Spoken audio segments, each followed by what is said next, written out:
My boyfriend and I have been in a long-distance relationship for 6 months, and we talked every single night. At least I thought we did. It turns out my own sister had cloned my entire social media presence and had been catfishing my boyfriend as me for the last half year. She wasn't just sending a few messages. She was the one he was falling in love with, sharing intimate secrets with, and planning a future with, while the real me was being slowly ghosted and gaslit into thinking I was the one pulling away. I am a 24-year-old woman, and my sister Lexi has always had a competitive streak, but I never imagined she would stoop to digital identity theft just to steal the man I loved. My name is Mia, and my boyfriend, Ethan, moved 3 states away for a dream job just after we started dating. We promised to make it work through FaceTime and constant texting. But about 2 months in, the dynamic shifted. Ethan started referencing inside jokes I didn't understand.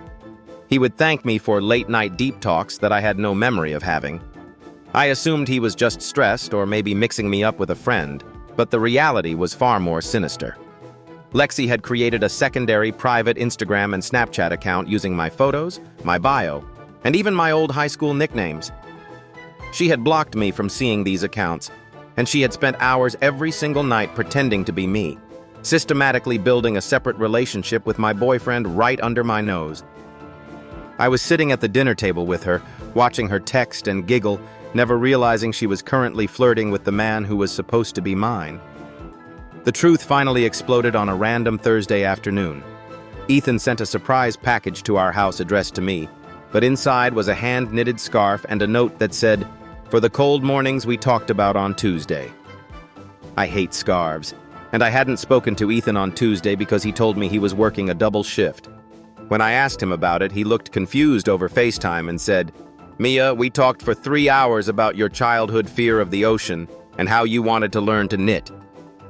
My stomach did a slow, sickening flip. I have never been afraid of the ocean, but my sister Lexi is terrified of it. I waited until Lexi went to the gym that evening, and I did something I'm not proud of. I broke into her laptop. I found a folder titled Project Mia. Inside was a digital archive of my life. She had saved my old voice notes to mimic my speech patterns. She had screenshots of my private conversations with Ethan from the first month of our relationship. But the worst part was the chat logs. Thousands of messages between Mia, the fake one, and Ethan.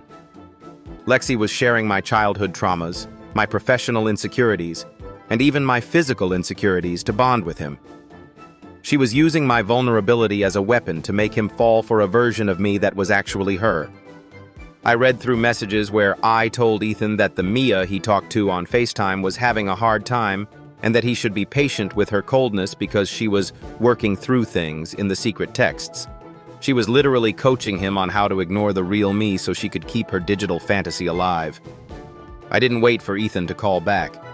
I waited in the living room until my parents and Lexi were all present. I didn't scream.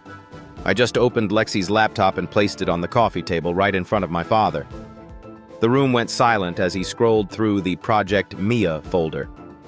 Lexi tried to grab the laptop, screaming that I was invading her privacy, but the look on my mother's face, one of pure, horrified realization, stopped her cold. I called Ethan on speakerphone right then and there. I asked him to describe the Mia he had been texting for the last 4 months. As he spoke, describing a woman who loved knitting and hated the ocean, Lexi didn't look guilty. She looked triumphant.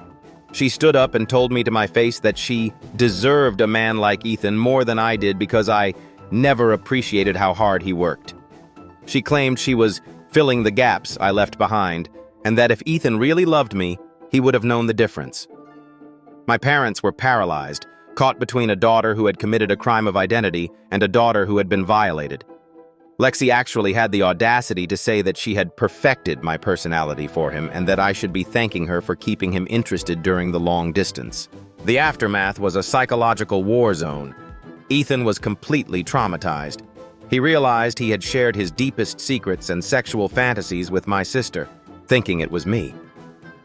He couldn't look at my face on a screen without seeing the ghost of Lexi's messages. Our relationship, which had been so strong, crumbled in a matter of days. The trust was gone, not because I lied, but because the foundation of our bond had been poisoned by an imposter. My parents, in a move that I still can't forgive, started pressuring me to forgive and move on because family is forever. They didn't want the embarrassment of a police report or a public scandal. They tried to frame Lexi's actions as a mental health crisis rather than the calculated predatory act it actually was. I was being gaslit in my own home, told that my anger was toxic and that I was tearing the family apart by refusing to sit at the same table as the woman who had effectively stolen my life for 6 months. I felt like I was the one being punished for her crime. I had to change all my passwords, delete my social media, and start over from scratch, all while mourning the loss of a man I still loved. It has been 4 months since the truth came out. Ethan and I tried to date again, but every time we spoke, the shadow of Lexi was there. We eventually decided to part ways permanently, a final casualty of her obsession. I moved out of my parents' house and cut off all contact with Lexi. I found out through a mutual friend that she is still using my photos on dating apps, now targeting men in other states, likely repeating the same cycle. My parents still send me holiday check-ins and ask when I'm going to let go of the bitterness, but they don't understand that you can't build a bridge over a void of trust that deep. I realized that my sister didn't want Ethan. She just wanted to see if she could take him. She wanted to prove she could be a better me than I was. I'm finally in therapy, learning how to exist in a world where I don't have to look over my shoulder at my own blood.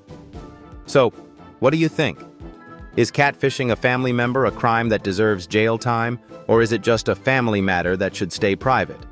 If your sister stole your relationship through digital fraud, could you ever sit at a Thanksgiving table with her again? Drop your honest thoughts in the comments below. This story is a reminder that sometimes the person sitting next to you is the one you should fear the most.